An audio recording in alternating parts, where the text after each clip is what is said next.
Segunda Reis, capítulo 18, Senaqueribe cerca Samaria e afronta ao Senhor. Neste capítulo, Ezequias, filho de Acás, rei de Judá, começou a reinar com 25 anos de idade e reinou por 29 anos em Jerusalém. Sua mãe era Abi, filha de Zacarias. Ele fez o que era reto aos olhos do Senhor, segundo tudo o que Davi fez.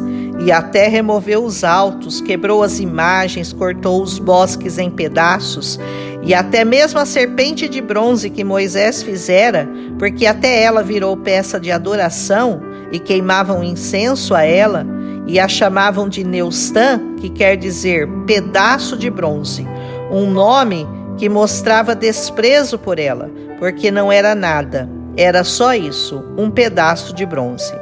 E Ezequias confiou unicamente no Senhor Deus de Israel, e não houve outro rei como ele, nem antes e nem depois.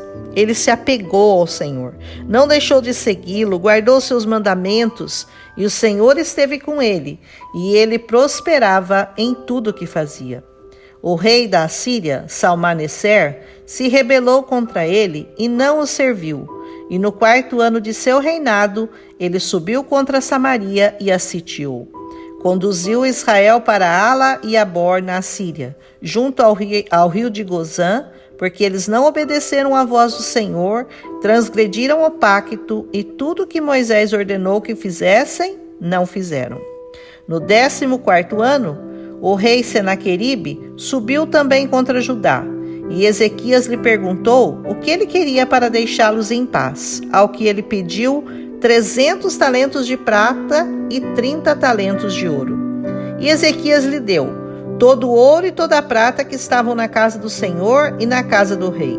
Ele cortou o ouro das pontas dos templos e dos pilares e os entregou ao rei da Assíria. Porém, o rei da Assíria se voltou novamente contra Judá e enviou outro exército contra Jerusalém, a partir do versículo 17.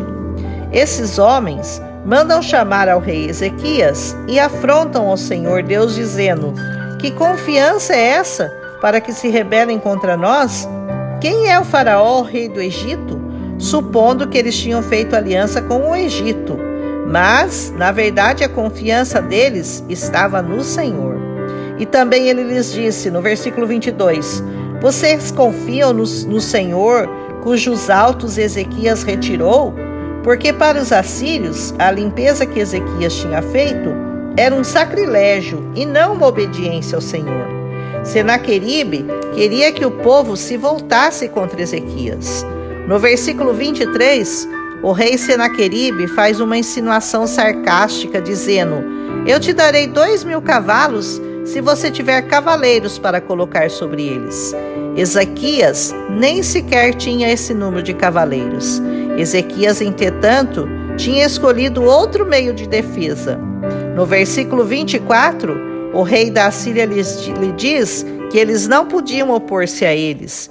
E Ezequias lhe diz que não subira contra eles sem o Senhor, mas com ele. Para evitar que o povo ficasse mais amedrontado, eles pedem aos assírios que falassem em aramaico com o povo que estava sobre os muros, porque assim eles não entenderiam e não ficariam tão assustados. Mas ele gritou em hebraico, para que não confiassem em Ezequias, pois iriam todos morrer de fome, que não confiassem no Senhor, pois nem Jeová poderia livrá-los. E lhes diz: fazei as pazes comigo, ou seja, submetam-se a nós, para que vivam, e eu os levarei para uma terra boa, que tem vinho e trigo, oliveiras, azeite e mel, e não atentem para Ezequias, que lhes diz que o Senhor os livrará. E perguntavam: algum dos deuses das nações já livrou toda a sua terra da mão do rei da Síria? Onde estão os deuses de Amate, de Arpade, de Sefarvaim, de Ena, de Iva? Eles livraram Samaria da minha mão? Quem são eles para livrá-los? Pelo jeito, ele conhecia muito pouco do grande Deus de Israel, para achar que aquele povo confiava em todos aqueles outros deuses. Porém, o povo não lhe respondeu nada, conforme fora a ordem do rei. Não respondam, dizia Ezequias, porque Ezequias confiava que a resposta viria do Senhor para eles. E quando foram à casa de Eliaquirim, que cuidava da casa, e Sebna, o escrita, e João, o cronista, e até Ezequias, viram que tinham rasgado suas vestes em sinal de tristeza pelas blasfêmias que foram ditas contra Jeová. Que difícil situação estava tendo o povo aqui. Perdido, sem esperança, cercado, faminto, amedrontado, sem exércitos, sem cavalos, sem ouro e sem prata. E do outro lado, uma tentadora oferta de serem levados para uma terra cheia de comida e bebida e tudo mais que alegra nosso corpo.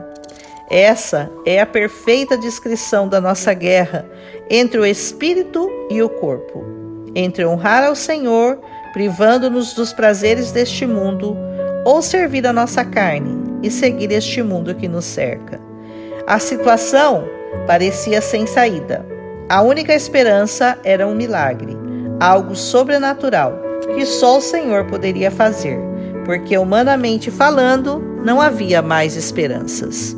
Já esteve nessa situação? De não ver nenhuma saída humana e sua única esperança é num milagre do Senhor? E o que será que eles fizeram? Renderam-se? Foram presos pelos assírios? Ou foram libertos pelo Senhor de maneira sobrenatural? Amanhã nós veremos essa resposta no capítulo 19. Amém? Um abraço e até amanhã, sempre colocando nossa total confiança no único Deus que pode nos livrar em tempos de angústia e em tempos de opressão. O Senhor Deus de Israel, o grande Eu Sou, o El Shaddai, o nosso Senhor e Salvador, Jesus Cristo, a quem toda honra, toda glória e todo poder, hoje e para sempre. Amém? Um abraço. Até amanhã.